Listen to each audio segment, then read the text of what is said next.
Halo teman-teman, selamat datang di channel skorakhir.com. Ketua Umum PSSI Erick Thohir memilih untuk tidak menyoroti kekalahan telak timnas Indonesia dari Jepang, namun justru menyampaikan apresiasi kepada para supporter Garuda yang hadir langsung ke Stadion Panasonic Suita, Jepang pada laga pamungkas grup C putaran ketiga kualifikasi Piala Dunia 2026 Zona Asia, Selasa 10 Juni 2025.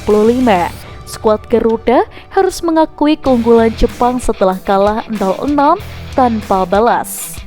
Gol-gol Jepang bungkam perlawanan Indonesia.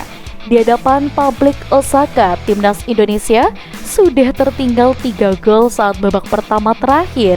Dan Daichi Kamada mencetak 2 gol alias brace, sementara Takefusa Kubo turut menambah 1 gol. Memasuki babak kedua, dominasi Jepang tidak berkurang.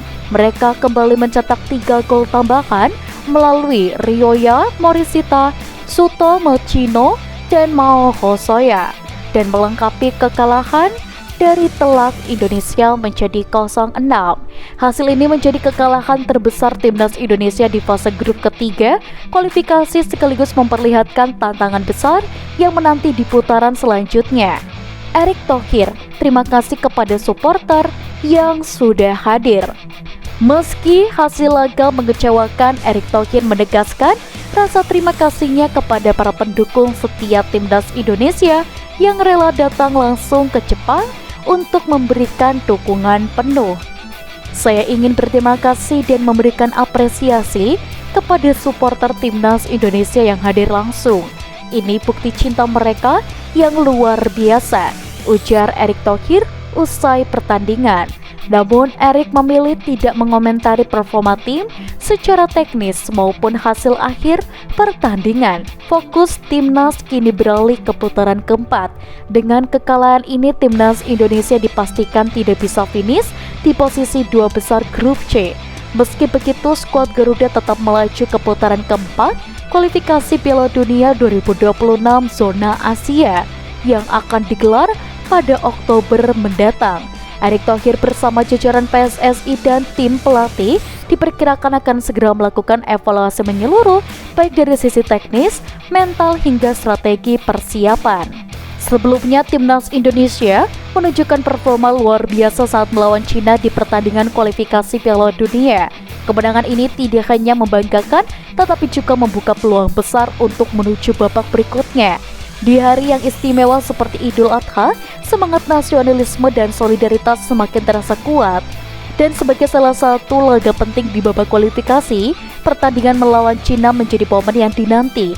Sebelumnya, posisi Indonesia di tabel belum stabil dan mereka harus menunjukkan kemampuan terbaiknya.